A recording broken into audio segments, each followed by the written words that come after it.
गांव के कोने में एक पुराना मिट्टी का घर, बाहर टूटा हुआ दरवाजा, आंगन में सूखे पत्ते बिखरे हुए और एक मटमैली साड़ी में लिपटी एक स्त्री। गंगा गंगा की जिंदगी की शुरुआत किसी परियों की कहानी जैसी ही थी। उसके पति रामलाल गांव के सबसे नेक और मेहनती इंसान थे। दोनों की जोड़ी को लोग मिसाल मानते थे। शादी के बाद कुछ ही सालों में उनकी गोद में एक प्यारा सा बेटा आया, मुन्ना। गंगा और रामलाल का सपना था कि मुन्ना पढ़ लिख कर बड़ा आदमी बने, लेकिन किस्मत को कुछ और ही मंजूर था। एक दिन खेत पर काम करते हुए रामलाल को सांप ने काट लिया। पूरे गांव ने मिलकर इलाज करवाने की कोशिश की, लेकिन कुछ ना हो सका। गंगा का सुहाग उजड़ गया, उसका पूरा आसमान टूटकर बिखर गया। गंगा की आंखों से आंसू थम ही नहीं रहे थे, लेकिन उसने खुद को संभाला। उसने सोचा, अब मुझे मां और बाप दोनों बनकर मुन्ना को बड़ा करना है।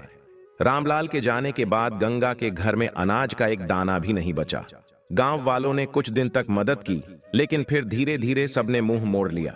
गंगा रोज सुबह उठकर खेतों में काम करने जाती, घर घर जाकर बर्तन मांजती, कपड़े धोती, लेकिन जो भी कमाती वह सिर्फ 2 वक्त की रोटी के लिए मुश्किल से पूरा पड़ता।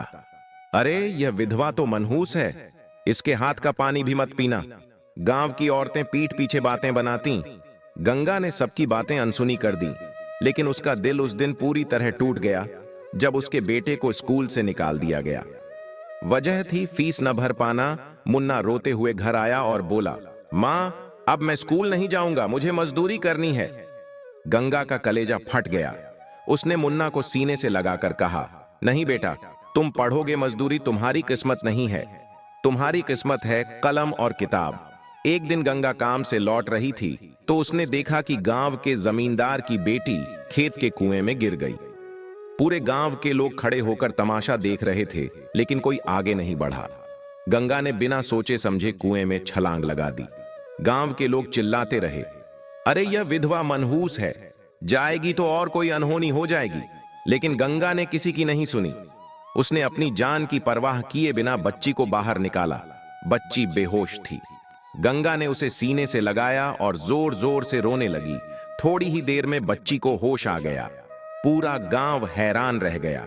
जमींदार दौड़कर आए और गंगा के पैरों में गिर पड़े। तूने मेरी बेटी को नया जीवन दिया है गंगा, तू आज से इस गांव की देवी है। गांव वालों की आंखें खुल चुकी थीं। जो लोग गंगा को मनहूस कहते थे, वहीं अब उसकी जय जयकार कर रहे थे। जमींदार ने गंगा और मुन्ना की जिम्मेदारी उठाने का वचन दिया। मुन्ना फिर से स्कूल जाने लगा।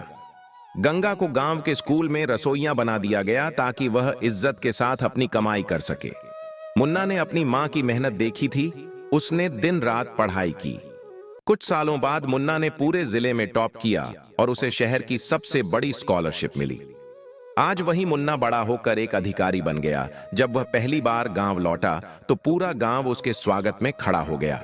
गंगा ने आंसुओं से भरी आंखों से कहा, देखा बेटा, मैंने कहा था ना, हमारी किस्मत मजदूरी नहीं कलम है।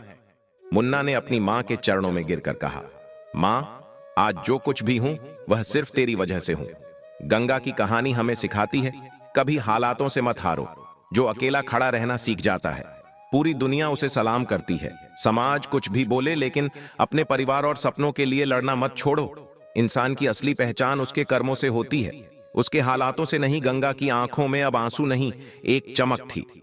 वो चमक थी अपने बेटे को ऊंचाई पर देखने की। मुन्ना जब अधिकारी बनकर गांव लौटा तो सबसे पहले उसने वही स्कूल फिर से बनवाया जहां से उसे कभी गरीबी के कारण निकाल दिया गया था। उसने स्कूल का नाम रखा गंगा देवी विद्या मंदिर। गांव वालों ने तालियों से आसमान गूंजा दिया। मुन्ना ने कहा, आज जो कुछ भी हूं अपनी मां की वजह से हूं।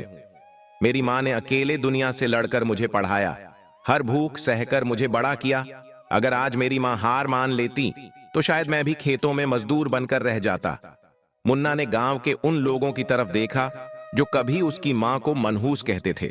उसने कहा, अगर मेरी मां मनहूस होती तो आज मैं इस कुर्सी पर खड़ा नहीं होता। पूरा गांव गंगा के पैरों में गिरकर माफी मांगने लगा। गंगा ने सबको माफ कर दिया, क्योंकि उसने हमेशा सीखा था, बदला सबसे बड़ी कमजोरी है और माफ करना सबसे बड़ी ताकत। गंगा की अंतिम यात्रा पर पूरा गांव उमड़ पड़ा। लोग फूट फूट कर रो रहे थे। वह माम जिसे कभी लोग मनहूस कहते थे, आज सबकी देवी बन चुकी थी। मुन्ना ने हाथ जोड़कर कहा, जब तक इस धरती पर एक भी गरीब मां जिंदा है, तब तक गंगा जिंदा रहेगी। गरीबी किस्मत नहीं होती, मेहनत से किस्मत बदली जाती है। समाज कुछ भी कहे, लेकिन अपनी मां के सपनों को मत तोड़ना। जो लोग आज तुम्हें नीचा दिखाते हैं, तुम्हारी सफलता के बाद वही लोग तुम्हारे कदमों में झुकेंगे। अगर आपको यह कहानी पसंद आई हो और आप ऐसी ही और प्रेरणादायक कहानियां सुनना चाहते हैं, तो हमारे चैनल बुद्ध इनसाइट ज्ञान को सब्सक्राइब करें। आपके सपोर्ट से हमें और बेहतरीन कहानियां बनाने की प्रेरणा मिलेगी। वीडियो को लाइक और शेयर करना न भूलें।